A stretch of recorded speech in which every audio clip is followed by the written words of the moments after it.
Welcome to this morning's worship service. Let us move into a time of worship. As we move into a time of worship, let us meditate on what worship truly means. Does it mean singing a few songs to the glory of God? Does it mean coming to the Sunday morning worship service? Does it mean partaking in the Holy Communion? Many a times, we are programmed to judge our worship based on how we feel after a session of worship. Do we feel energized? Do we feel good? Do we feel complete? But worship is not only about receiving. The Bible says the worship is more about giving. Paul in Romans 12:1 clearly explains this. I urge you, brothers and sisters, in view of God's mercy, to offer your bodies as living sacrifices, holy and pleasing to God. This is true and proper worship. So let us today think about how we can give our lives to Jesus, how we can let Him take control over our life. The world today defines success as being able to make your own choices, able to live your life in your own terms, in your own wisdom. But there is coming a day when the glory of God and Jesus Christ is going to be revealed, and where nobody will have a choice but to bow down, go on your knees and worship God. The Bible in Philippians 2:9-11 says, therefore God exalted him and above everything and gave him a name that at the name of Jesus, every knee will bow in heaven, on earth, and under the earth, and every tongue will acknowledge that He is Lord. Today, God has given us an option, an opportunity by His Word and through His Spirit to choose Him willingly. So as we sing the next song, let us choose Him willingly and commit our lives to be governed under the authority of Jesus Christ.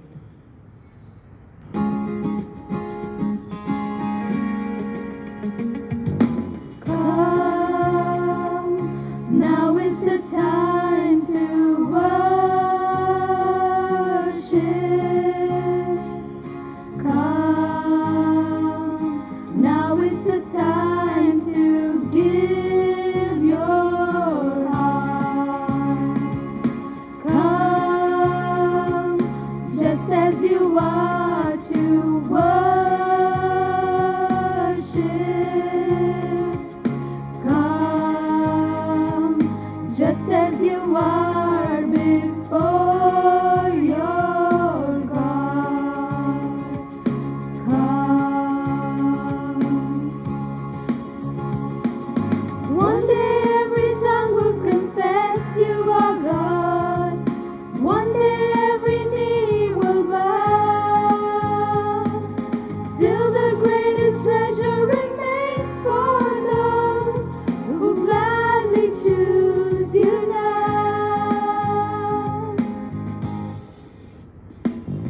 Come, now is the time to worship. Come, now is the time to give your heart. Come, just as you are to worship.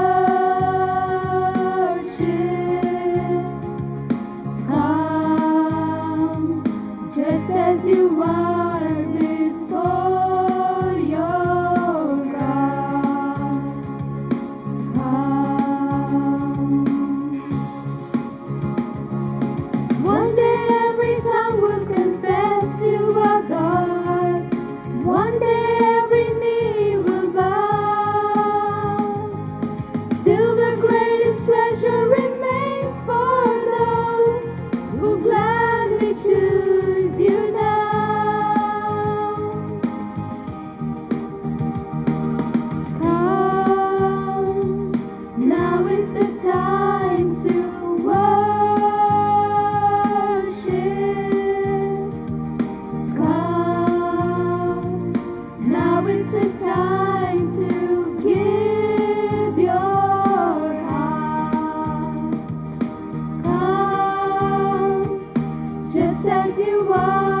to worship.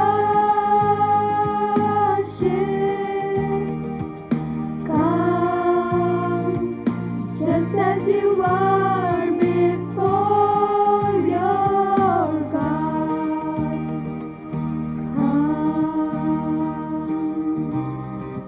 As people who have committed our lives to Jesus Christ, many a times we expect our life to be smooth sailing.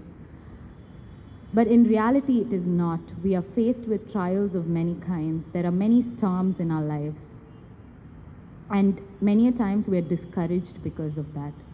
But the Bible in James 1:2-4 says, "Consider it pure joy, my brothers and sisters, when faced with trials of every kind, because you know the testing of faith produces perseverance. Let perseverance finish its work, so that you will be mature and complete, not lacking in anything."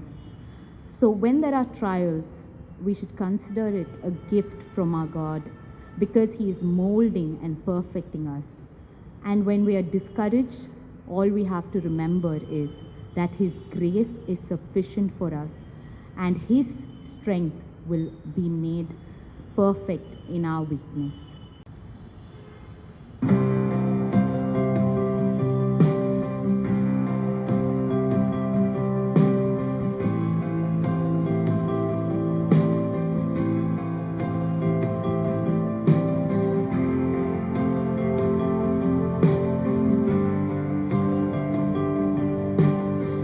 My hope is built on nothing less than Jesus' blood and righteousness. I dare not trust the sweetest frame, but wholly trust in Jesus' name.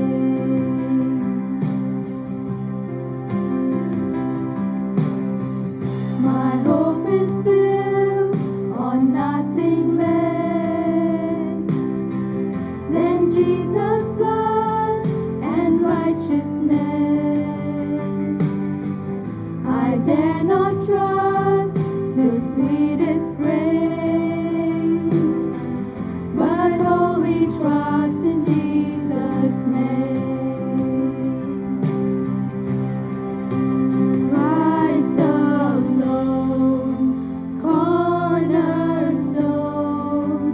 weak made strong in the Savior's love. Through the storm, He is Lord, Lord of all.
trumpet sound.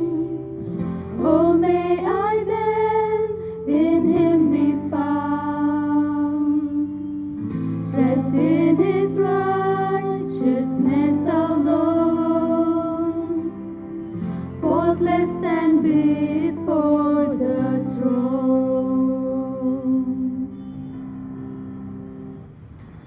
Every move we make, if we make in our Lord, every breath we take, if we take it in our Lord, then our focus shifts from all our troubles, and everywhere we see, we will only see mercy and grace. The Lord in John 14:27 says, "My peace I give you, my peace I leave with you, not as the world gives. Do not let your hearts be troubled, and do not be afraid." So as people who have the peace of Christ within us, let us joyfully sing that every move we make it in our Lord.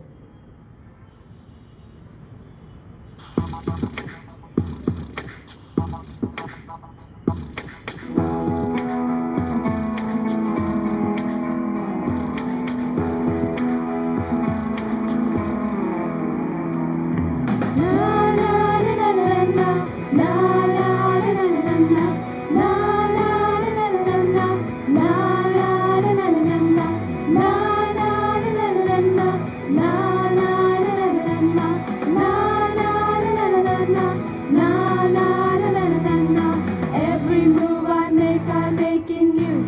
You make me move, Jesus. Every breath I take, I breathe in you. Every step I take in you. You are my way, Jesus. Every breath I take, I breathe in you. Na na na na na na na na na na.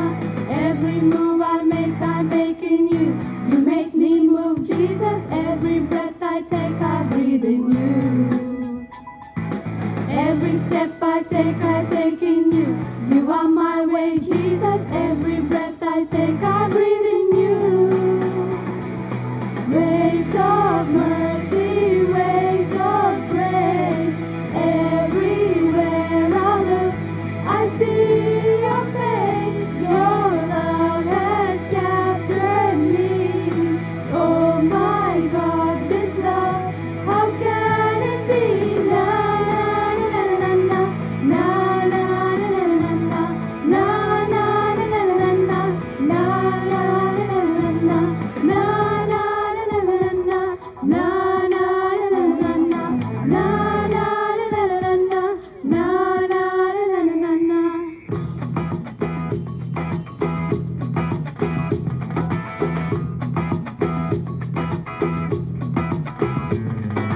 Every move I make in you.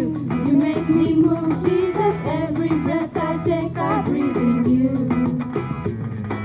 Every step I take in you. You are my way, Jesus. Every breath I take, I breathe in you.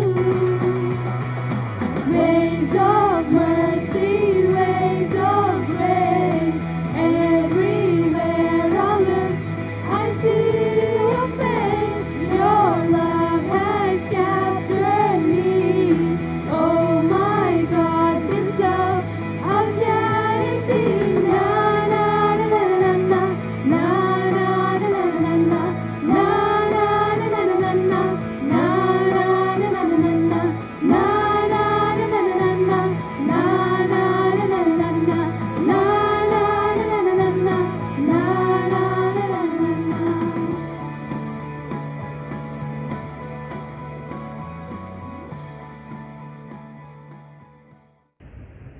In the name of the Father, and of the Son, and of the Holy Spirit. Amen. Friends, I invite all of you to join in the worship service. May the Lord meet each and every one of us through this worship service, speak to us through His words, and inspire us so that we may offer Him as a worship service that may please Him. May we all bow heads in prayer. Gracious, loving Father, we thank you, Lord, for this opportunity that you have granted us to worship you. We thank you, Lord, for your care and concern for us in the days past. Also, we thank you for your continued presence that you have granted us in our hearts, in our homes, in the places where we live. Thank you, Lord, for your promise that you will be with us where 2 or 3 are gathered together in your holy and precious name. And therefore, we have gathered here in your name this morning, and we beseech you to grant your presence, invaluable presence, to each and every one of us this morning. Be with us all through the worship service and make this occasion a wonderful experience, incomparable experience, by which we will be meeting you and enjoying your fellowship with us, enjoying your presence in our midst as we worship you. In Jesus' matchless and wonderful name, we say this prayer. Amen.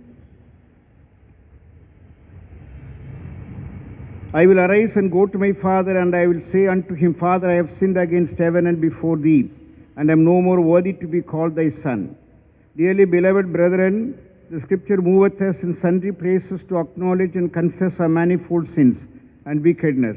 Wherefore I pray and beseech you, as many as are here present, to accompany me with a pure heart and a humble voice unto the throne of the heavenly grace, saying after me, Almighty and most merciful Father, we have erred and strayed from thy ways like lost sheep. We have followed too much the devices and desires of our hearts. We have offended against thy holy laws. We have left undone those things which we ought to have done, and we have done those things which we ought not to have done. And there is no health in us, but thou, O Lord, have mercy upon us, miserable offenders. Spare thou them, O God, which confess their faults. Restore thou them that are penitent, according to the promises declared unto mankind in Christ Jesus our Lord. And grant, O most merciful Father, for his sake, that we may hereafter live a godly, righteous, and sober life, to the glory of thy holy name. Amen. Almighty God, the Father of our Lord Jesus Christ, who desireth not the death of a sinner, but rather that he may turn from his wickedness and live, and hath given power and commandment to his ministers to declare and pronounce to his people, being penitent, the absolution and remission of their sins. He pardoneth and absolveth all them that truly repent, and unfeignedly believe his holy gospel. Wherefore let us beseech him to grant us true repentance, and his Holy Spirit, that those things may please him, which we do at this present, and that the rest of our life hereafter may be pure and holy, so that at the last we may come to his eternal joy. Through Jesus Christ our Lord. Amen. The Lord's Prayer. Our Father, who art in heaven, hallowed be thy name. Thy kingdom come, thy will be done in earth as it is in heaven. Give us this day our daily bread, and forgive us our trespasses as we forgive them that trespass against us. And lead us not into temptation, but deliver us from evil. For thine is the kingdom, the power, and the glory, forever and ever. Amen. O Lord, open thou our lips, and our mouth shall show forth thy praise. O God, make speed to save us. O Lord, make haste to help us. Glory be to the Father, and to the Son, and to the Holy Spirit, as it was in the beginning, is now, and ever shall be, world without end. Amen. Praise ye the Lord. The Lord's name be praised. A portion from the scripture will be read to us now. Praise Lord Church, greetings to you all. Today's scripture portion is taken from book of John, chapter 2, verses starting from 12 to 22. I repeat, book of John, chapter 2, verses starting from 12 to 22.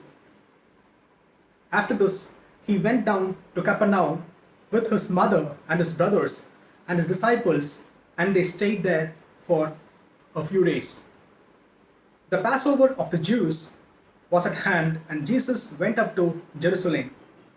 In the temple, he found those who were selling oxen and sheep and pigeons, and the money changers sitting there, and making a whip of cords, he drove them all out of the temple with the sheep and oxen. And he poured out the coins of the money changers and overturned their tables.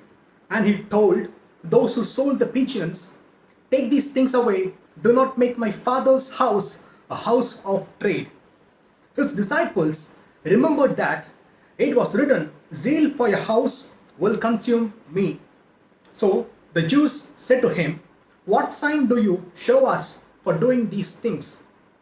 Jesus answered them, "Destroy this temple, and in 3 days I will rise it up." The Jews then said, "It has taken 46 years to build this temple, and will you rise it up in 3 days?" But he was speaking about the temple of his body.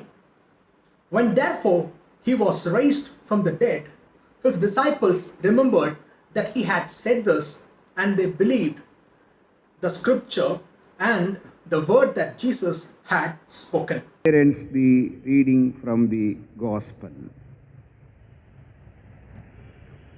May we all join in the words of the Apostles' Creed.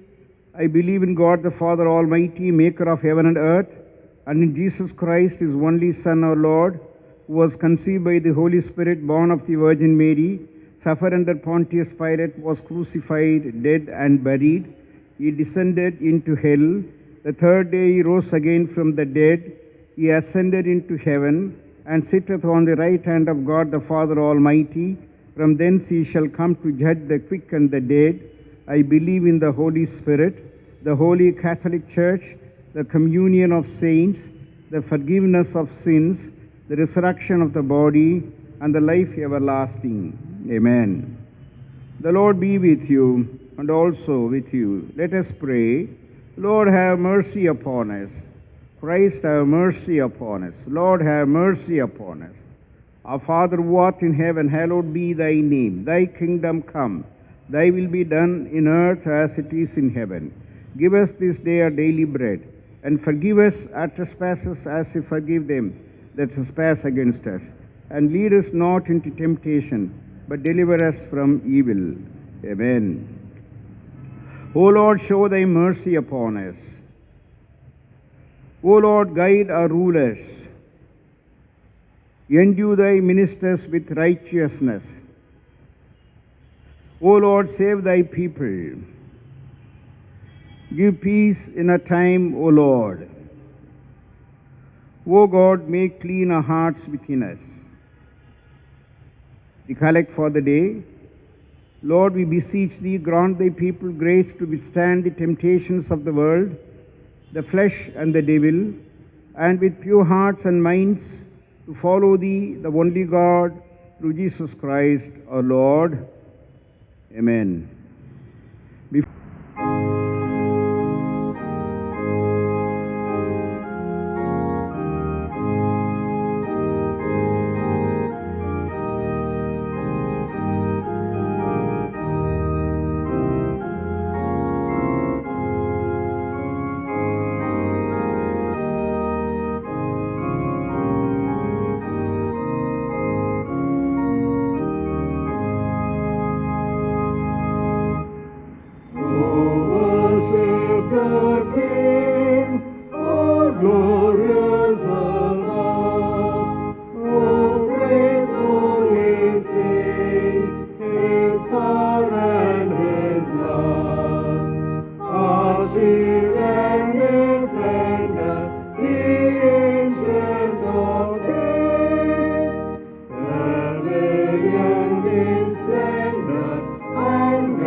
Let us pray.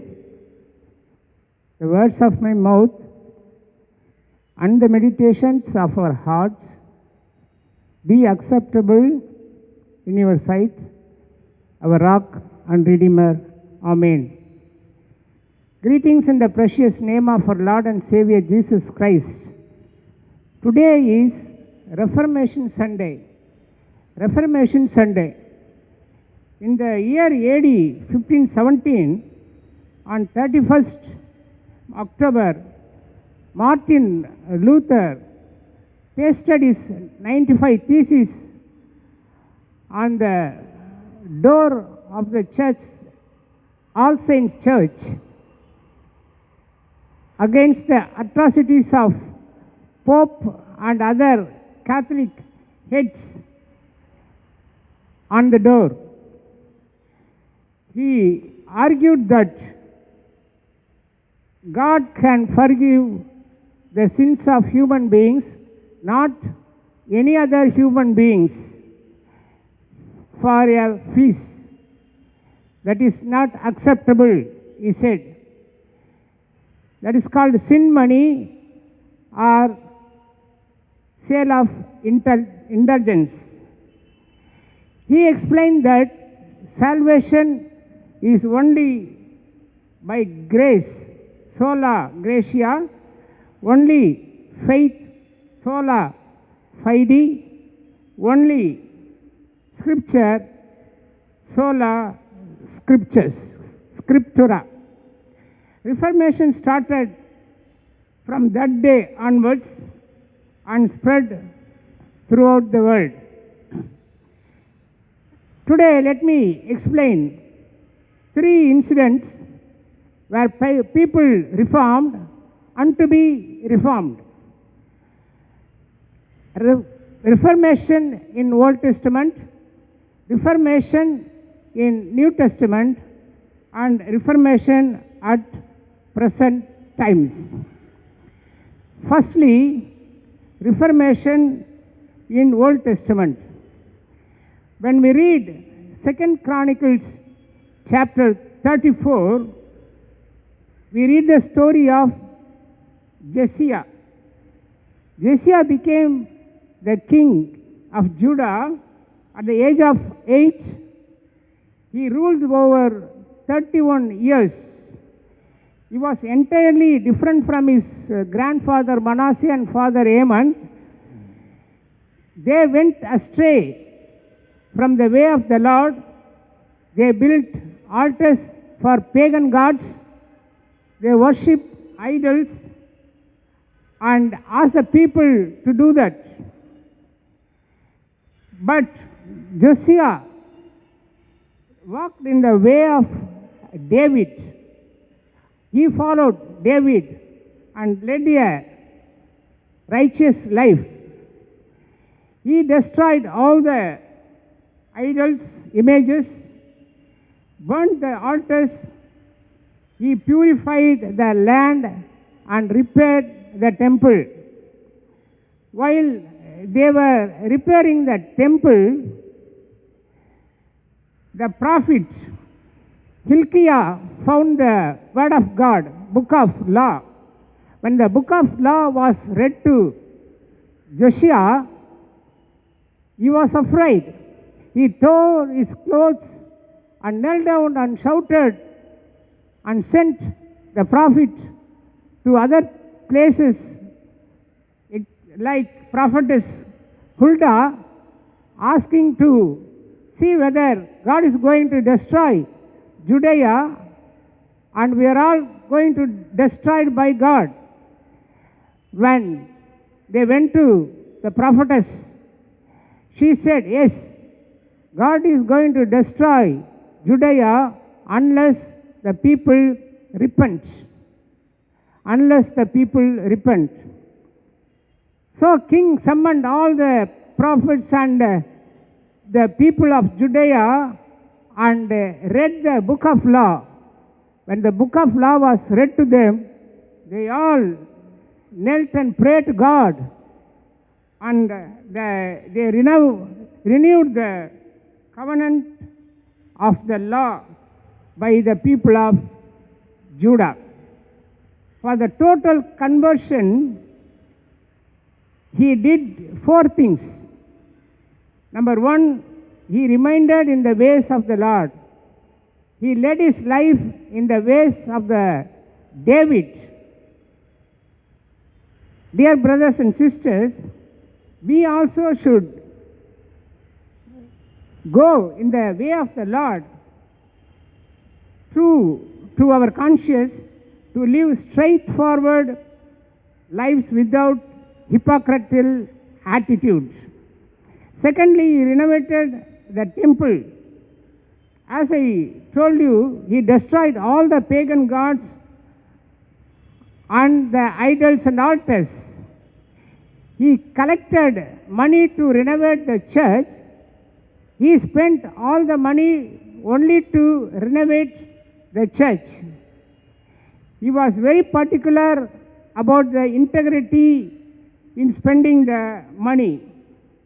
As Christians, we should also follow his footsteps in spending the church money. We should be very careful. We should be accountable to God's money. Another thing, as Christians, we have to renovate the temple, our body, because Bible says your body is the temple of God. What are the idols we are worshipping? Destroy them today. If anybody say, I cannot live without this habit, broke that habit under the feet of Jesus, kneel down and pray today, Lord, I want to break this habit, the bad habit. Please help me. And third thing, he realized his mistakes. Though he lived a righteous life, he realized that it was only outward purification, not an inward change. Only when he truly decided to follow the book of law, he was a changed person. As Christians, we have to realize that outward cleansing is not enough. For salvation, inward cleanliness, internal change is very, very, very important for each and every one of you and me. So let us ask God to change us. And next one, he responded to the word of God. When the word of God was read to him, his people, he responded to that. He realized his mistakes and repented for his sins. We also have to respond to the word of God for our reformation. Ask God, take away today, Lord, all the sins and iniquities in me, and give me a clean and purified heart. Secondly, reformation in the New Testament. When we read John chapter 2, verses 12 to 22, we read about the cleansing of the temple by Jesus Christ. We all know the incident. Jesus went into the temple, saw that it was converted into marketplace. He threw the tables and chased the people and said, my house shall be called the house of prayer, but you made it a den of thieves. You may think, what is wrong in selling things in the church or changing the money to their order? Let me explain you. First of all, he said, don't make the temple a den of thieves. So temple is not a hiding place for thieves. It is not a place to commit sin. It is built for missionary purpose, not for merchandise purpose. People come to offer money not to mint money in the church. Secondly, the place where they converted into a marketplace is actually a Gentile court. In the festive season, people from other parts of the world come and see what's going on in the temple. Gentiles and non-Jews, they come and worship the true God, and they want to know the significance of Jewish religion. But these merchants and money changers obstructed to those people not to worship Jehovah.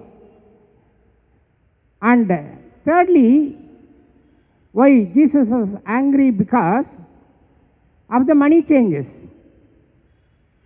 See, when they offer money in the temple, it should be converted to their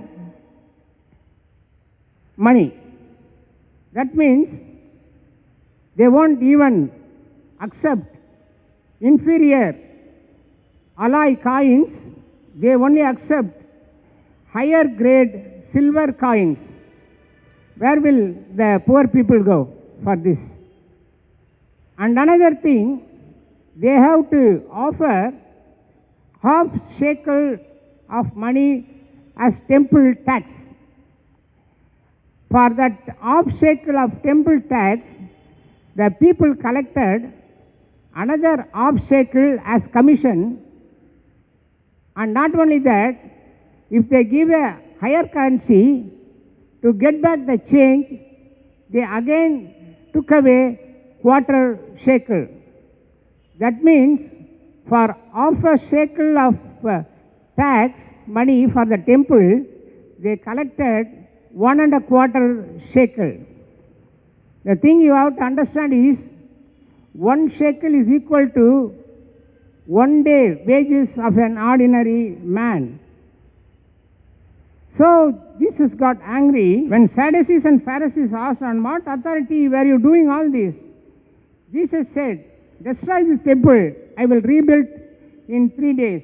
He meant his death and resurrection, reformation or renewal. We also should die for our sins, and Jesus will resurrect us as a new person, renovate us and regenerate us. Come to Jesus today. He wants you to change. And we see after death and resurrection, the disciples were changed. And Paul says, 2 Corinthians 5:17, if any man is in Christ, he is a new creation. All things have passed away. Behold, everything has become new. This temple, our body, mind and soul should be reformed. Pray to God to change you and me today. Now is the time of favor, God's favor, and today is the day of salvation. Come to Jesus. And thirdly, the Reformation at present times. I mean the new normal. Wear mask, wash hands, keep distance. First, wear mask. What I mean by this is, stop talking. Reform your tongue. Proverbs 21:23 says, he who guards his mouth and his tongue keeps himself from calamity. Instead of talking more, listen more. James 1:19 says, my dear brothers, everyone should be quick to listen, slow to speak, and slow to become angry. We have to keep our mouth shut. Then you may ask how to speak. The Bible says, when words are many, sin is not absent. Proverbs 15:1 says, a gentle answer turns away wrath, but a harsh word stirs anger. Let us be careful about our words. Words will make or break a family, spoil the relationship, and split the friendships. That is why James says in 3:6, tongue is also a fire, a world of evil among the parts of the body. It may corrupt the whole person, sets the whole course of his life on fire. So, let us be careful about our words. Wear mask. Secondly, wash hands.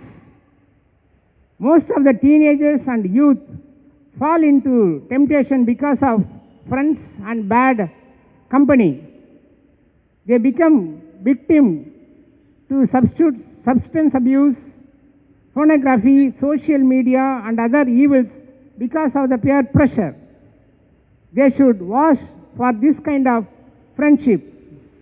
The Bible says, Jeremiah 2:22, although you wash yourself with soda and use an abundance of soap, the stain of your guilt is still before me. Wash your hands. Then, what is the remedy? Psalm 51:2 says, wash away all my iniquity, Lord, and cleanse me from my sin.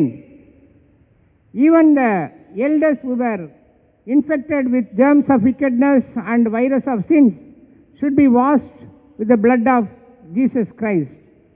A very good sanitizer to wash our sins and evils is the blood of Jesus Christ. In 1 John chapter 1 verse 7 says, the blood of Jesus, his son, washes us from all sins. This is reformation. This is renovation. This is renewal, reliving. Pray today. Come to Jesus. Ask Jesus to change. We whitewash sins, but Jesus washes it white. Ask God to wash our sins. Wash away. Wash hands for evil things. Thirdly, keep distance. We have to keep a distance from Satan. That is, we have to run away from Satan. He is roaring like a lion, whom to devour. He allures us and tempts us to fall into his trap. He will strike our weakness and make us fall into his pit. So, dear beloved in Christ, Psalm 1 says, blessed is the man who does not walk in the counsel of the wicked, or stand in the way of the sinners, or sit in the seat of mockers, but his delight in the law of Lord, and on his law he meditates day and night. So if we want to change, we have to be very careful to keep distance from Satan. One verse a day keeps the devil away. Dear beloved in Christ, we come to church regularly, we pray, we attend church services regularly, listen to all the sermons in the TV. Is there any change in you and me? Have we changed? Come to Jesus. He will reform us. Let us pray. Let us be in the prayer mood so that I can read 2 verses and pray. Romans 2:5 and 1 John 1:9. Because of your stubbornness and your unrepentant heart, you are storing up wrath against yourself for the day of God's wrath, when his righteousness judgment will be revealed. If we confess our sins, he is faithful and just and will forgive us our sins and purify us from all unrighteousness. Father, I present my body to you as a living sacrifice. I know I belong to you. I am bought with a price, the blood of Jesus Christ on the cross. I want to obey your word. I know that I have failed you, but I want to be transformed into your image, reflecting Jesus in my total lifestyle. I want to renew my mind daily as I learn more of your word. This day today, Lord, I give myself to you. Change me, break me, mold me, melt me into a new person. Cleanse all my sins, and from today you direct my paths. Amen. We continue to pray. Dear Father, we thank you once again for all the blessings that we have been receiving from your hands thus far. We thank you, Lord, for the families that you have connected, you have brought and connected them with this congregation. Thank you, Lord, for the families, though they are scattered in different parts of the city, they are bound together with your cords of love, and continue to strengthen the members of our congregation in the spirit of unity, Master. Lord, you have asked us to not only pray for ourselves, but also pray for others. Therefore, we pray for those who need a prayer support. There are many who are without proper food and shelter and clothing. There are many who are poverty-stricken. There are many in our society who are pushed to the margin, marginalized, oppressed, and people who have lost their voice in the society.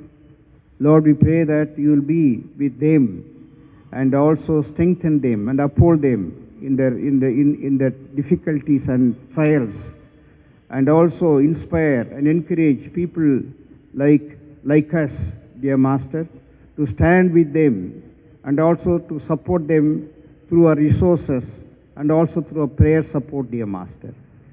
We pray for all those who are sick and suffering. Lord, particularly we pray for those who are afflicted by the COVID-19 virus. Many have already lost their lives, but still the pandemic continues to be devastating. Lord, we pray that you will protect your people, everyone, by keeping them under the wings of your protection. And also particularly, Master, you will be gracious unto those who need your miraculous touch on them, dear Father. Lord, stretch forth your healing hand upon them and touch them and restore them to normal health so that they may get back to their family, and along with their family, they may praise you and they may continue to be your witnesses wherever they live, dear Master. We pray for the leaders of the nations and the leaders of the church, dear Master. Lord, we pray that you grant them your wisdom, that they will govern the people following your footsteps, and also by drawing your wisdom, dear Master, they may apply them in their governance so that people and their governance may be justly and righteously governed. We pray for the churches and the leaders of the churches, and all work towards the extension of your kingdom of God, dear Master. Be with them, dear Father, protect them from the dangers that they face in their ministry, and also keep them safe so that they may continue to be your effective witnesses wherever you have called them to be, dear Father. Thank you, dear Master, for being with us right through the service, and also for blessing each and every one of us who have participated in this worship service this morning. Pour out your peace in their lives, in our homes, dear Master. Give your grace in abundance to every one of us who have gathered together in your holy name this morning. Continue to be with us and continue to guide us and lead us in your ways and in your path, so that we may continue to be your source of blessing in the people around us, dear Father. We give you honor and glory.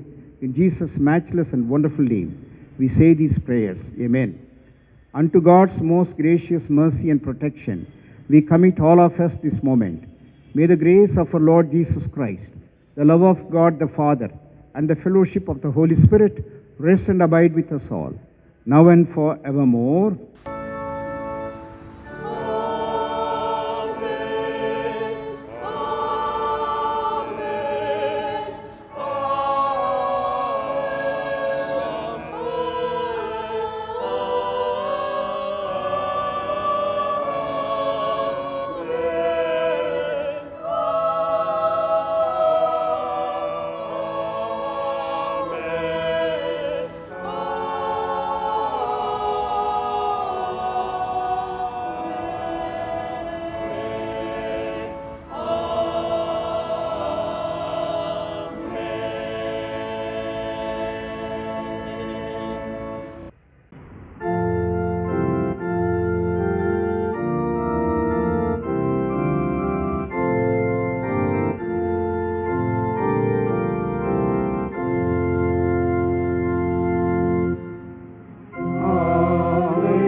The Lord be with you. Let us depart in peace. In the name of the Lord, amen.